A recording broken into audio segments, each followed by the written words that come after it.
مجھ سے ایک شخص نے سوال کیا آپ نے ووٹ کس کو دینا ہے؟ میں نے کہا میری سمجھ میں کوئی بندہ نہیں آ رہا، جب آئے گا تو ووٹ دیں گے۔ کہنے لگا ووٹ قوم کی امانت ہے، تو میں نے کہا قوم کی امانت بے ایمان کو دے دیں۔ امانت بے ایمان کو دی جاتی ہے کہ امانت دار کو؟ بے ایمان کو دے ہوں جا کے، جیب تماشا ہے، قوم کی امانت ہے۔ جب کوئی امانت دار ملے گا تو انشاءاللہ اسے امانت دیں گے۔ یاد رکھو اگر ایک دن بھی شرابی سے دوستی رہی، اگر کچھ دیر کے لیے بھی شرابی سے راضی رہے تو پھر امام حسین ناراض ہے۔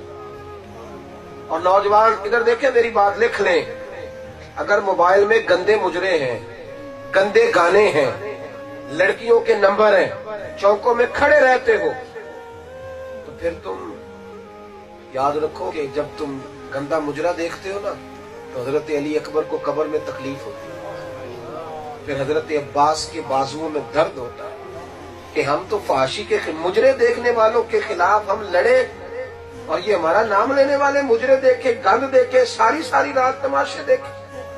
ملت کے جوان یاد رکھ، جب تو مجرا دیکھتا ہے رات کو گندی ویڈیو، تو جناب علی اصغر 6 مہینے کی قبر پھر سے تکلیف میں آتی ہے۔ وہ کہتے ہیں بدلتے دین کو ہم نے سنبھالا تھا اور یہ قوم کدھر چلی گئی؟ جب تو شرابیوں کے پاس بیٹھتا ہے اور ان کے ساتھ تصویریں کھنچواتا ہے تو یاد رکھنا صبح قیامت امام حسین کا ہاتھ اور تیرا گریبان ہو جائے۔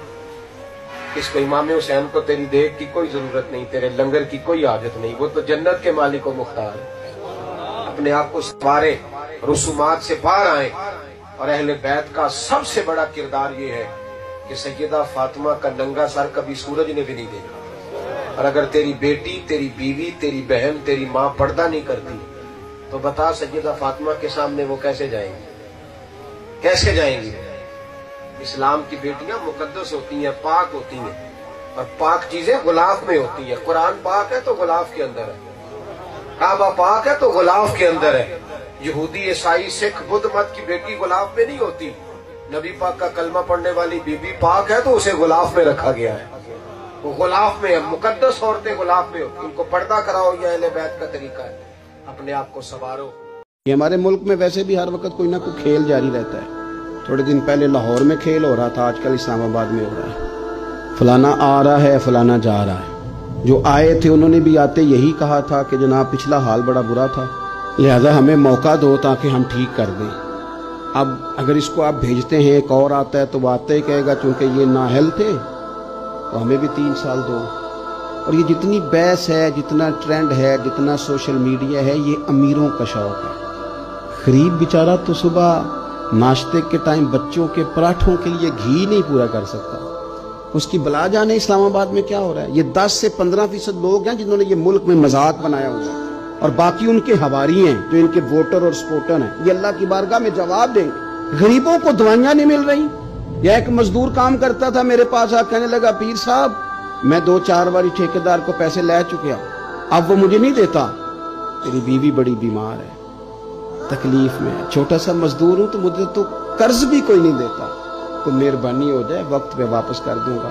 ان لوگوں کے حکمران ہو تم، تمہارے پاس MNA خریدنے کے کروڑوں روپے ہیں اور تھر کے بچوں کے لیے پانی کوئی نہیں، تمہارے پاس MPA خریدنے کے لیے اربوں روپیہ ہے، اور یہاں چلے جاؤ تھوڑا سا پیچھے بیک ورلڈ علاقوں میں، میرے ساتھ چلے نا، میں نے سارا ملک دیکھا ہے، میں دکھاتا ہوں آپ کو کہ خامد آیا ہوا ہے لاہور فیصل آباد مزدوری کرنے، اور خاتون کھیتوں میں کام کر رہی ہے اور سخت گرمی ہے، اور اس نے اپنا 3-4 سال کا بچہ بننے پہ بٹھایا ہوا ہے کھیت کے، اور وہ کھیت میں ان لوگوں کے حکمران ہو تم، اور تم نے مذاق بنایا ہوا ہے اور چوچلے کر رہے ہیں امیر لوگ۔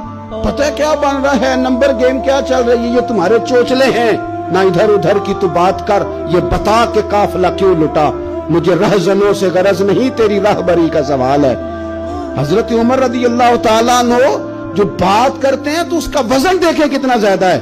حضرت عمر فرماتے ہیں کہ فرات کے کنارے کتا مر گیا نا اگر پیاسا، تو اللہ عمر سے پوچھے گا کہ تیری جو حکومت تھی تو کتے کو پانی کیوں نہیں پلایا گیا، اس تک پانی پہنچنا چاہیے تھا، یہ تو تمہیں فکر ہی نہیں، نہ حکومت کو نہ اپوزیشن کو۔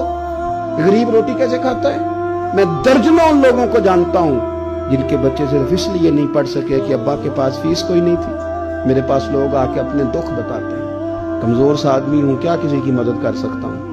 ہم تو ادارے کے معاملات مشکل سے چلاتے ہیں، لیکن لوگوں کی باتیں سنتے ہیں تو کلیجہ منہ کو آتا ہے۔ پیر صاحب بچی دی شادی کر کے قرضہ چوک بیٹھا تے ہاتھ بھی جوڑنا کہ دے دیاں گا، لیکن ذہنی مریض ہو گیا ہوں، پیسے کوئی مسیحا بھی نہیں، کیا کروں؟ کچھ لوگ تو ہے نا جن کی عادت ہے سوال کرنا، لیکن وزادار لوگ بھی بیچارے مشکل میں آ گئے، غربا غربت کی سطح سے نیچے آ گئے۔